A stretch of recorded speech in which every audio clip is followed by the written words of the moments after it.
I'm back. Hey, it's Chris, lead welding instructor here at Western Welding Academy, and I'm here to rate more of the welds you sent to us.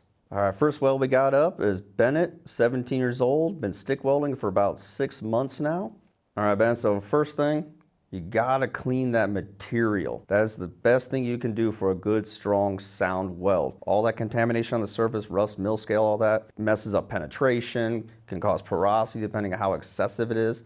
But also too, it looks like you welded from top down on your T-plate there. Always remember, weld from bottom up in your stacking patterns. Now the very bottom weld you got there, the first half of it doesn't look too bad. You definitely started out a little quicker in motion, then kind of slow or started speeding yourself up. Made a stop for a restart there, but your restart, I can definitely tell you were long arcing that one at the very beginning because it looks like you had a little porosity in there. Now, once you got past that little inch after that restart, you started to get a little bit better again, but your travel speed was excessively kind of on the slow side, kind of making that bead a little fat, kind of getting that little cold roll effect on it. So definitely keep it more kind of like your beginning half on that bottom bead. That's a lot closer to what it needs to be. But a big thing too, always remember, bottom up in your stacking patterns on a fillet weld, but also clean that material. So rating this weld out of 10, I'm gonna give it a 6. Got some pretty good stuff on there, but definitely make sure you're always welding bottom up on fillets, but also clean that material up. Now we got Alex, who's 16 years old, been doing some TIG welding for about 3 months. So you got a stainless plate and an aluminum plate butt weld. All right, let's start out with that stainless. One, you definitely got to clean that metal more. Stainless is very sensitive to the environment, contaminants, everything. Do yourself justice and clean that material, especially anything related to TIG. It's got to be clean. It looks like you kind of more just like slammed the plates together on the stainless and maybe just filled a small bevel, but you're definitely below flush. So one, it needs more weld on it to be above flush to get that reinforcement, whether it's a root or a cap. It's got to be above flush. No more than 1/8. But also two, it looks like one, either your heat was too much or your travel speed was too slow just by you burn the stainless, or what we call carbide precipitation. Basically it means you burn the nickel and the chromium out of it. So technically it's not stainless anymore, it's carbon steel again, so it can rust and corrode. On the stainless, you definitely gotta move quick and carry a large gas lens to essentially create a large gas plume. So that way protects it from our atmosphere.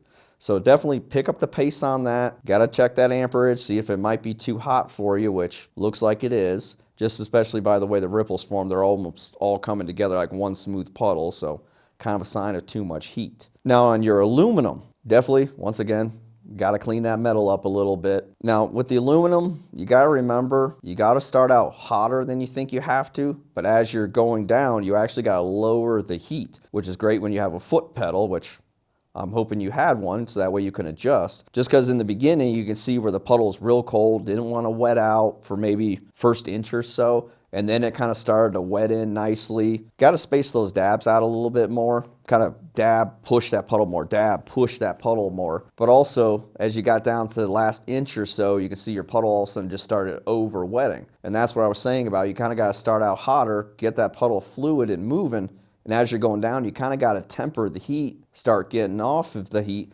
because aluminum really absorbs it. And at that point, once you kind of hit that boiling point of it, if you will, where it just can't take it, you got to start letting up. You kind of fell short on the let up part. All in all, not too bad for the time frame you've been welding, but definitely got to kind of watch on that stainless with the heat and cleanliness. Also the aluminum, clean it up more. But if you would have tempered your heat more with that foot pedal, it definitely would have panned out a lot better on the aluminum. So for these, I'm going to rate them a 6 out of 10. So now we got Kino, age 16. Says he's been doing TIG for about a month now. Well, Kino, I'll applaud you right there. Actually, for only doing it for a month, pretty good. You did do a little bit of material prep, could have went a little bit further with it. You kept your toe lines very consistent. And then too, with the color you're getting out of that weld, actually is a pretty good sign. Tells you actually your heat input. So when you kind of get those vivid colors, whether it's stainless, yes, you get it in carbon when the heat input is low, but eventually it kind of goes gray no matter what. From what I can see there, man, you had a very good heat input, good breakout when you finish the weld, kind of tailing it out and everything. so you create that nice slope, so if you ever make a good tie into it and everything. Now the only thing I will say is kind of tighten up your ripples there a little bit. So basically you're kind of trying to advance too far forward. Any further forward, you definitely would have kind of started separating that puddle, if you will. So it could have been a little lack of fusion in between your ripples. So definitely don't go any further out than that. Get those a little bit tighter on there. All in all, man, for only doing this for a month, you actually did a really nice job. I'm gonna rate that one mainly only because you need to do a little bit more prep on there, but I'm gonna give you an 8 out of 10 on that one. Next up, we got Elijah, 18, doing a MIG horizontal plate. Say he's been doing it for about a year, getting pretty good, as he says. Definitely there's a few things we gotta work on. A big one is, I can tell when you were welding that T-plate on there, you definitely had that MIG gun pointed down too much, favoring that bottom plate. Just because you can see your welds kind of shifted over that way and not evenly distributed to both plates. So basically the top plate's got a little bit of a weaker fusion or a weaker bite from that weld, if you will. So do make sure you're always kind of aiming just like a hair above the crack where the two plates meet on there. So that way that puddle can rise up, but also let gravity kind of droop it down in a sense. You can definitely tell, like, you started, maybe got a little hesitant, then got moving just by the way the buildup was. Got about halfway through, looking pretty decent other than favoring that bottom.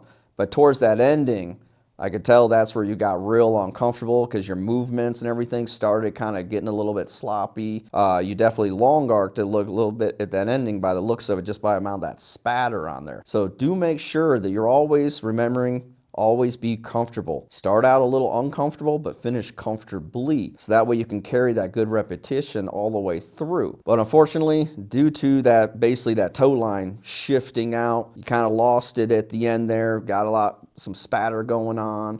I'm gonna rate that weld a 6 out of 10.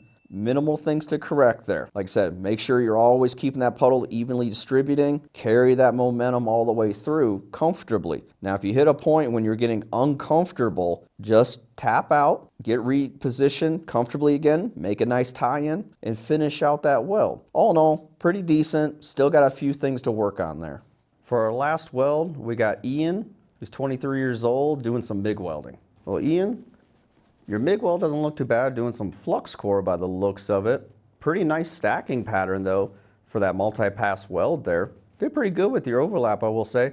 Does look like it could tighten up just a little bit more, but I can see definitely where you're going around. It looks like maybe some sort of an olet, it looks like, just by the little bit I can see of that, where you're doing kind of a stabbing piece on another larger pipe, maybe a header or something like that. Do try your best to actually go a little bit further around, because I can tell it looks like you got a lot of restarts kind of going around in sections. But also too, where you did all your grinding over your restarts, try to minimize that grinding as much as possible, or just flat out make some cleaner tie-ins, because obviously if you got a lot of that grinding trying to remove them or hide them, probably made some boo-boos in there a little bit. Also on there too, I see you wrote the blue gold. Well, definitely unless that's stainless, we'd see some gold and all that, but if it's just carbon steel, yeah, it's just kind of your heat affected zone, so it doesn't mean blue on carbon's the gold winner or anything like that, but it does kind of show your heat was reasonable. Doesn't mean it's gold money per se on that one. Now also too, on your restarts there where you did all the grinding too, by the looks of it, it looks like you got all your restarts in one line. You always want to stagger out your restarts, because really restarts, especially if they're all in one line, say every restart doesn't hit its mark exactly, that's a big stress point or possible point for failure, leaks, however you want to look at it.